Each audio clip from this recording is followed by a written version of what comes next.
الحمد للہ رب العالمین والصلاة والسلام علی النبی الکریم الامین وعلی آلہ وصحبہ اجمعین اما بعد۔ محترم حضرات و خواتین، آج کی اس قرآنی مجلس میں آپ سب کا استقبال ہے۔ آج ہماری 27ویں قرآنی مجلس ہے۔ اس میں ہم پارہ نمبر 27 کے حوالے سے گفتگو کریں گے۔ سورہ قاف سے جو سلسلہ سورتوں کا شروع ہوا ہے سورہ واقعہ تک، یہ دوبارہ اٹھائے جانے کے دلائل، قیامت میں حساب کتاب کا بیان، اس کے دلائل، اور پھر حساب کتاب کے بعد جو انجام ہونے والا ہے اس کے بارے میں پوری گفتگو ہے۔ الگ الگ صورتوں میں الگ الگ پہلو لیا گیا ہے۔ سورہ قاف میں نے یہ بتایا تھا کہ دوبارہ اٹھایا جائے گا، بعث بعد الموت، اس پر گفتگو کی گئی ہے۔ سورہ ذاریات میں اٹھائے جانے کے بعد پھر حساب کتاب ہوگا، جزا و سزا کا نفاذ ہوگا، اللہ تعالیٰ کا جو قانون ہے بدلے کا وہ عمل میں آئے گا، اس کے بارے میں بتایا گیا ہے، اور اس کے لیے مختلف قوموں پر جو عذاب آئے ان کے حوالہ دیا گیا ہے۔ اس کے بعد پھر سورہ طور ہے، جس میں قیامت ہی کے حوالے سے گفتگو ہے، لیکن اس کے ساتھ ساتھ قیامت کی خبر دینے والے اللہ کے رسول صلی اللہ علیہ وسلم کو جھٹلانے والوں کا جواب دیا گیا ہے۔ اور جو لوگ اس نشے میں ہیں، تکبر میں ہیں، کہ گویا کہ وہ اللہ کے عذاب سے اور اللہ کے قانون سے بچے رہیں گے، ان کو تنبیہ کی گئی ہے کہ وہ اس سے بچ نہیں سکتے۔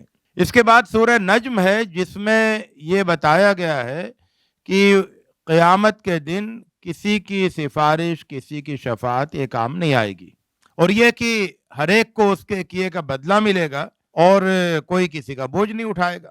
اس کے بعد سورہ قمر ہے، جس میں یہ بتایا گیا ہے کہ قیامت بہت قریب ہے، آنے والی ہے، وہ اچانک آئے گی، اور اس لیے اس کی تیاری کرو۔ اور اسی کے حوالے سے یہ بتایا گیا کہ بہت سی خبردار کرنے والی نشانیاں آ چکی ہیں، اور ان میں جو بڑی نشانیاں ہیں خبردار کرنے والی قیامت کے بارے میں، وہ پچھلی قوموں پر آنے والے عذاب ہیں۔ ان عذابوں کو تم تنبیہ سمجھو، ڈراوا سمجھو، اور ان کی رودات جان کر تم خبردار ہو جاؤ۔ تو پھر مختلف قوموں کی رودات سنائی گئی، اور اسی طرح سے گویا کہ جس طرح سے ان کے اوپر اچانک عذاب آیا، اسی طرح سے اچانک یکایک قیامت برپا ہو جائے گی، اور تم کو اس سے بچنے کا کوئی چارہ نہیں ہوگا۔ سورہ قمر کے بعد سورہ رحمان ہے، جس میں اللہ تعالیٰ کی قدرت، اللہ تعالیٰ کے کرشموں کا بار بار ذکر کیا گیا ہے، فَبِأَيِّ آلَاءِ رَبِّكُمَا تُكَذِّبَانِ کہہ کر، اور یہ کہ جو لوگ قیامت کو جھٹلا رہے ہیں وہ اللہ تعالیٰ کی قدرت کا انکار کر رہے ہیں، تو اللہ تعالیٰ کی قدرت کو کہاں کہاں جھٹلائیں گے؟ اللہ تعالیٰ کی قدرت تو ہر طرف نظر آ رہی ہے، تو کس کس چیز کو جھٹلائیں گے وہ؟ اور پھر اگر یہ سب چیزیں مانتے ہیں تو پھر آخرت کو کیسے، کس بنیاد پر وہ جھٹلائیں گے؟ اور اس کے بعد پھر سورہ رحمان میں دو گروہوں کا انجام ذکر کیا گیا ہے، اور ایک طرح سے اچھے لوگوں کا انجام جو ہے وہ پہلو زیادہ نمایاں ہے، اور اس کے لیے دو منظر رکھے گئے ہیں، اور جو مجرمین ہیں ان کو جو عذاب دیا جائے گا اس کے لیے ایک منظر رکھا گیا ہے۔ سورہ رحمان کے بعد سورہ واقعہ ہے۔ سورہ واقعہ میں بھی جو انجام ہوگا اس پر گفتگو ہے، اور اس کی اور زیادہ تفصیلات ہیں، اور یہ بتایا گیا ہے کہ 3 گروہ ہوں گے۔ ایک وہ ہوگا جو بہت آگے بڑھ جانے والا، سبقت لے جانے والا، اللہ تعالیٰ سے قریب ہو جانے والا، اور السابقون السابقون اولئک المقربون، اور ان کا مقام بہت اونچا ہوگا۔ پھر اصحاب الیمین ہیں، جنہوں نے نیکی کا راستہ اختیار کیا ہے، ان کا مقام بلند ہوگا۔ اور پھر اصحاب الشمال ہیں، جنہوں نے جھٹلایا، اعراض کیا، انکار کیا، غفلت کا شکار رہے، تو ان کا برا انجام ہوگا۔ اور یہیں پر پھر آگے دلائل دیے گئے کہ سب کچھ اللہ کی قدرت میں ہے، تمہاری قدرت میں کچھ نہیں ہے، تم بے بس ہو، جو کچھ تمہیں یہاں اس دنیا میں تم اللہ کی قدرت کے سامنے کوئی اختیار نہیں رکھتے ہو، تو پھر آخرت میں، اور خاص طور سے جب تمہاری جان نکالی جا رہی ہے، اس وقت بھی تم بے بس ہوتے ہو، تو آخرت میں بھی تم بے بس رہو گے، تو ایسی آخرت کی تیاری کرو۔ سورہ واقعہ کے اختتام پر گویا کہ ایک طرح سے یہ سلسلہ مکمل ہو جاتا ہے، جو قیامت اور آخرت کے سلسلے میں جو گفتگو ہے، اور یہ گفتگو ختم ہوتی ہے 2 مرتبہ سورہ واقعہ میں فسبح باسم ربک العظیم آیا، اور اس کے بعد پھر ایک نیا گروپ شروع ہوا صورتوں کا، ایک نیا مجموعہ جسے ہم مسبحات کہتے ہیں، جس میں کہ سبحا یسبحو یہ کثرت سے آیا۔ تو سورہ واقعہ کا اختتام جو ہے فسبح باسم ربک العظیم سے ہوا، 2 مرتبہ یہ آیت آئی، اور اس کے بعد پھر مسبحات کا سلسلہ شروع ہو گیا۔ تو آگے سورہ حدید ہے۔ تو یہ جو مسبحات کا پورا گروہ ہے، اس پر ہم کل بھی بات کریں گے۔ تو اس کا اصل موضوع جو ہے مسلمانوں کا تزکیہ ہے، ان کی قلب و روح کی تربیت ہے، ان کے اخلاقی تربیت ہے، ان کی ایمانی تربیت ہے۔ اور اس میں آپ دیکھیں کہ سورہ حدید میں انفاق پر ابھارا گیا، ایمان کے تقاضوں کو پورا کرنے پر ابھارا گیا، اور غفلت سے باہر نکلنے کی تاکید کی گئی، اور دلوں کی نرمی کی بات آئی، جھوٹی امیدوں پر تکیہ نہیں کرنا ہے، اس کی ہدایت کی گئی، نفاق اور سچے ایمان میں جو فرق ہے اس کو واضح کیا گیا۔ تو اس طرح سے سورہ حدید میں تزکیے کے لیے بہت ہی ٹھوس بنیادیں فراہم کر دی گئی ہیں۔ تزکیے کے حوالے سے سورہ حدید بہت اہم سورت ہے، اور اس کو ام المسبحات بھی کہتے ہیں۔ آگے کی ساری جو تسبیح والی یا مسبحات والی صورتیں ہیں، سورہ حدید سے لے کے سورہ تحریم تک، ان کا پورا خلاصہ جو ہے سورہ حدید میں بیان کر دیا گیا ہے۔ تو یہ ایک مختصر اوورویو ہے پارہ نمبر 27 کا۔ اس کے بعد سوال و جواب کا موقع ہے۔ سورہ حدید آیت نمبر 4، اور وہی ہے جس نے آسمانوں اور زمین کو 6 دن میں پیدا کیا، پھر وہ عرش پر قائم ہوا۔ سوال یہ ہے، اگر خدا وقت سے ماورا ہے تو 6 دن کا مطلب کیا ہے؟ کیا یہ وقت ہمارے فہم کے مطابق ہے یا کسی اور جہت میں؟ وقت کی حقیقت کو سمجھنے میں انسانی عقل کی کیا حدود ہیں؟ یہ جو یونیورس ہے اس کی تاریخ بتائی جاتی ہے 13.5 بلین ایئرس۔ اس کا سلسلہ شروع ہوا اور یہ مختلف مرحلوں سے گزرا۔ سائنسدانوں کے نزدیک بھی اس کے سٹیجز ہیں۔ پہلے تو بلاسٹ ہوا اور گیسیس میٹیریل تھا، پھر اس کے بعد اس کا ایکسپینشن ہوا، پھر اس میں مولٹن میٹیریل آئے، پھر اس کے بعد ایک لیول آیا جب وہ کنڈنسیشن کا پروسیس شروع ہوا، پھر اس کے بعد ایک لیول آیا کہ کائنات کے دیگر سیلیسٹیل باڈیز کے درمیان رشتہ قائم ہونے لگا، گروپس بننے لگے۔ تو یہ سائنسدان بھی کہتے ہیں۔ یہاں جو کہا گیا ہے کہ هو الذی خلق السماوات والارض فی 6 ایام، 6 دنوں میں پیدا کرنے کا مطلب 6 مرحلوں میں پیدا کیا۔ یہ اللہ تعالیٰ کا بنایا ہوا قانون ہے کہ وہ مرحلہ وار چیزوں کو آگے بڑھاتا ہے۔ وہ ان چیزوں کا مجبور نہیں ہے، لیکن اس کے باوجود ماں کے پیٹ میں جنین کا، فیٹس کا جو ڈیولپمنٹ ہے وہ بھی مرحلہ وار ہوتا ہے۔ ایسے ہی کائنات کی تخلیق بھی مرحلہ وار ہوئی، اور 6 مرحلے قرآن بتاتا ہے۔ 6 دن سے مراد 6 سٹیجز، جسے آج کے زمانے میں سائنسدان بھی کہتے ہیں کہ اس کے کریشن میں کچھ سٹیجز رہے ہیں۔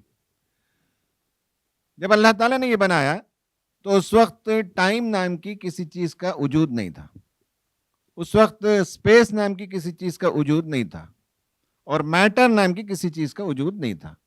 تو میٹر، اسپیس اینڈ ٹائم، یہ تینوں کا وجود بگ بینگ سے، اگر آج کے زمانے میں سمجھنا چاہیں، یا کن کا جو بٹن اللہ تعالیٰ نے دبایا تو وہاں سے یہ تینوں وجود میں آئے۔ تو اس سے پہلے ان چیزوں کا وجود ہی نہیں تھا، اور اللہ تعالیٰ اس سے پہلے ہے۔ اسی صورت میں اللہ تعالیٰ نے فرمایا ہے هو الاول والآخر والظاہر والباطن، اسی سے جسٹ ایک آیت پہلے۔ تو وہ اول سے اول ہے، بعد میں کا بعد ہے۔ تو اس لیے کریشن آف یونیورس سے پہلے خدا تھا، جس میں نہ ٹائم تھا، نہ اسپیس اور نہ میٹر۔ سورہ قمر آیت نمبر 1، قیامت کی گھڑی قریب آ گئی اور چاند پھٹ گیا۔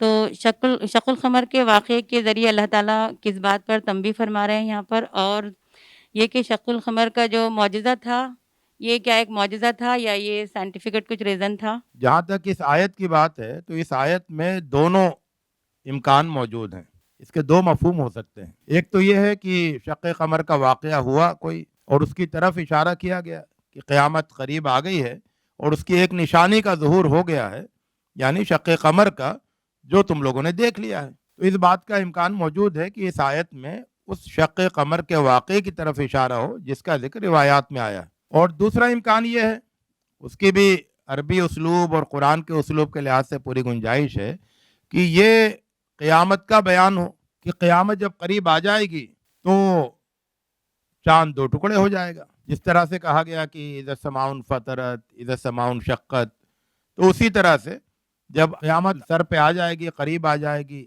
تو چاند دو ٹکڑے ہو جائے گا، اور آگے پھر اور باتیں بتائی گئیں. دونوں تفسیروں کی اس آیت میں گنجائش موجود ہے. امام قرطبی نے اپنی تفسیر میں کئی رائیوں کو جمع کیا ہے. ان میں سے 2 رائے کا تذکرہ مولانا نے فرمایا ہے. ایک اور رائے بھی انہوں نے لکھی ہے، وہ یہ ہے کہ ہو سکتا ہے کہ یہ میٹافورک جملہ ہو.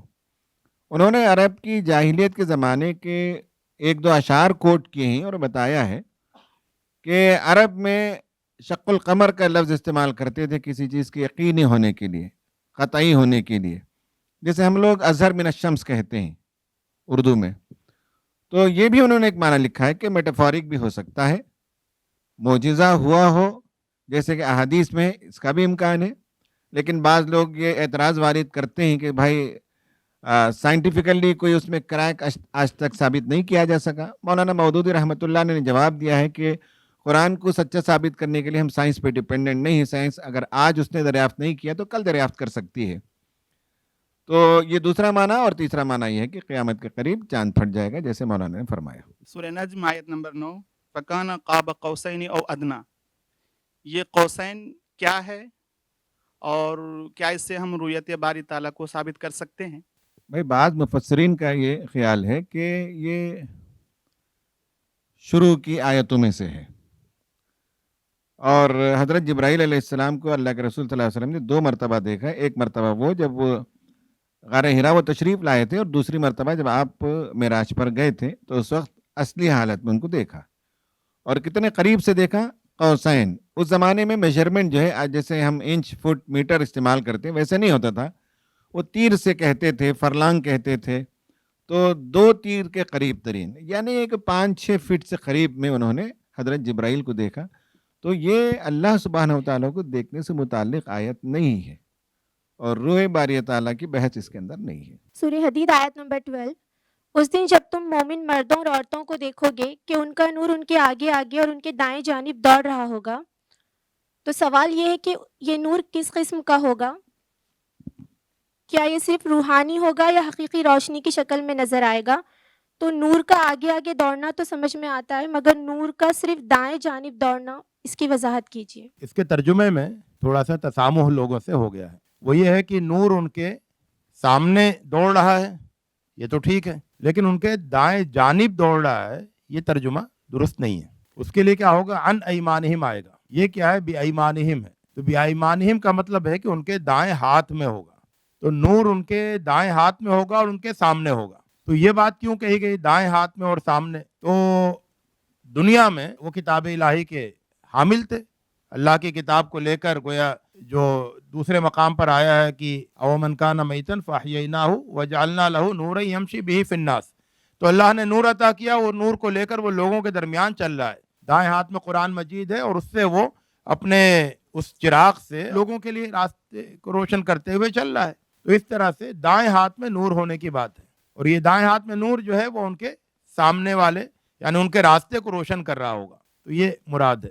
تو دنیا میں ان کا نور کو کالمبردار ہونا اور نور کے ذریعے سے نور وحی سے اپنے راستے کو روشن رکھنا، وہ جو ہے اس کا حقیقی منظر جو ہے یا عالم مثال میں وہاں پر منظر جو ہے وہ اس طرح سے ہوگا کہ ان کے ہاتھ میں نور ہوگا، دائیں ہاتھ میں، اور ان کے سامنے نور ہوگا. سورہ رحمان میں اللہ رب العالمین نے ایک ہی آیت کو یعنی فَبِأَيِّ آلَاءِ رَبِّكُمَا تُكَذِّبَانِ کو اتنی متعدد بار کیوں بیان کیا ہے؟ اس میں اللہ کی کیا حکمت اور مصلحت ہے؟ تو اس میں جو لفظ آیا ہے اعلیٰ کا، اس کا مطلب ہے اللہ کی قدرت کے کرشمے.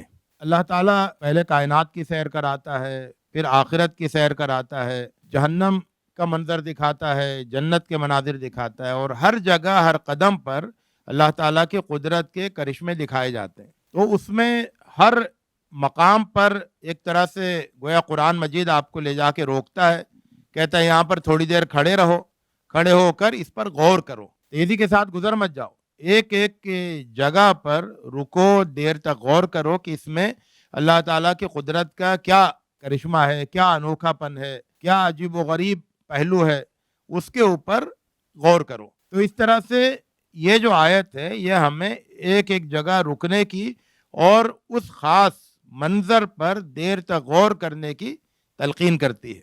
یہ چیز ہمیں دوسری جگہوں پر بھی نظر آتی ہے دوسرے پہلوؤں سے. سورہ اذا الشمس کورت میں بار بار اذا کر کے اس کی تکرار ہے. اس میں بھی یہی ہے کہ ہر منظر جو ہے اس کو ایک مستقل منظر سمجھ کے آپ دیر تک دیکھیں. اسی طرح یہاں پر اللہ تعالی قدرت کے ہر منظر کو یا ہر مظہر کو آپ ایک مستقل مظہر سمجھ کر اور اس کو بہت ہی انوکھا اور اللہ تعالیٰ کی قدرت کا کرشمہ سمجھ کر اسے دیر تک اس پر غور کریں. سورہ رحمان آیت نمبر 7 اور 8. ترجمہ ہے: آسمان کو اس نے بلند کیا اور میزان قائم کر دی.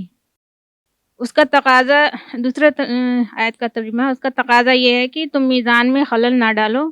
میزان قائم کرنے کا مطلب تو یہ ہوا کہ ہر چیز توازن میں بنائی ہے، عدل کے ساتھ بنائی ہے، اسی حساب سے بنائی ہے جیسے اس کی ضرورت تھی. مگر میزان میں خلل نہ ڈالو، اس سے کیا مراد؟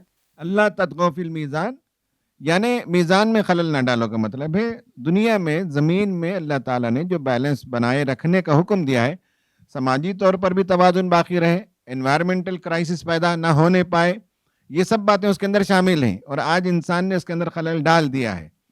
اور اوپر ناسا کے بعض اسٹیشنز ہیں جہاں سے وہ زمین کا مطالعہ کرتے ہیں. اس کی ایک ڈاکومنٹری فلم مجھے دیکھنے کا موقع ملا. وہ 7D تھیٹر کہتے ہیں، جس میں آپ اس فلم کو ویسے دیکھتے ہیں جیسے آپ ایک سائنٹسٹ اسی جگہ بیٹھے ہیں، اسی مشین کے اندر. تو وہ جو ناسا کا اسپیس اسٹیشن ہے اس کے الگ الگ ونگز ہیں جہاں وہ زمین کا مطالعہ کر رہے ہیں.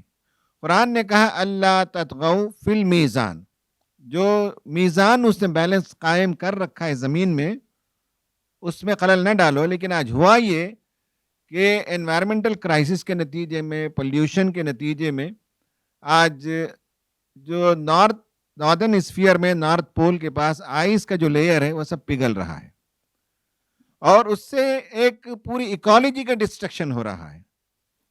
جو پولار بیئر ہوتے ہیں وہ آئس پہ چلتے ہیں اور اپنا شکار کرتے ہیں. جب پولار بیئر آئس پر چل نہیں سکیں، فریگمنٹیشن ہو، پانی میں ڈوب جائیں، تو ایکالوجیکل امبیلنس ہو رہا ہے.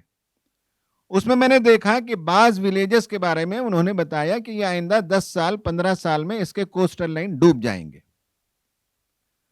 یہ سب امبیلنس ہے انوائرمنٹ کے نتیجے میں. بعض جگہ انسانوں نے درختوں کو جو کاٹ دیا اس سے جو تباہی آ رہی وہ بتایا گیا. تو یہ سب چیزیں جو ہے زمین میں خلل نہ ڈالو کی تاکید کے باوجود انسانوں نے کر لیا. ورنہ آسمان میں جیسے ہارمونی ہے، بیلنس ہے، ردم ہے، ویسے یہاں بھی زمین میں بھی اس بیلنس کو باقی رکھنے کے لیے کہا گیا. اس آیت میں کہا گیا کہ اور جو اپنے رب کے حضور کھڑا ہونے سے ڈرا اس کے لیے 2 باغ ہیں. اس کی وضاحت کر دیں. تو یہ تو اللہ تعالیٰ نے انعام کو بتایا ہے کہ ان کو بڑا انعام ملے گا. جو لوگ اللہ تعالیٰ سے ڈریں گے، اللہ تعالیٰ سے ڈر کے زندگی گزاریں گے، ان کو بڑا انعام ملے گا. تو انعام بڑا ملے گا، اس کو بتانے کے لیے کہا کہ 2 جنتیں ملیں گی. 2 جنتیں ہونا یہ ایک طرح سے گویا کہ انعام بڑا ہونے کی ایک استعارہ ہے. سورہ رحمان آیت 19 اور 20 کہ 2 سمندروں کو اس نے جوڑ دیا کہ باہم مل جائیں، پھر بھی ان کے درمیان ایک پردہ حائل ہے جس سے وہ تجاوز نہیں کرتے. تو اللہ کی اس قدرت کو ہم سائنٹیفک وے میں کس طرح سمجھ سکتے ہیں؟ یہ جو قرآن نے کہا مرج البحرین یلتقیان بینہما برزخ لا یبغیان، کہا کہ بحرین 2 واٹر باڈیز، 2 سمندر، 2 سمندر سے زیادہ بہتر ترجمہ یہ کہ 2 واٹر باڈیز جہاں ملتے ہیں وہاں ایک یہ پردہ حائل ہے اور وہ آپس میں مل نہیں پاتے، گتھم گتھا ہو نہیں پاتے. اس کو سائنس کی زبان میں ہیلوکلائن کہتے ہیں. ہیلوکلائن کیا چیز ہے؟ پہلے تو کچھ لوگ کہتے تھے کہ ایک ویژول بیریئر ہے، لیکن سائنس تو کہتی ہے فزیکل بیریئر ہے دونوں کے درمیان. 2 پانی سے مراد 2 ڈینسٹی آف واٹر جہاں آ کر ملتے ہوں، ملاقات کرتے ہوں، تو چونکہ ان کے ڈینسٹی میں فرق ہے اس لیے وہ بہت جلد مل نہیں پاتے اور ان کا ڈسٹنکشن باقی رہتا ہے.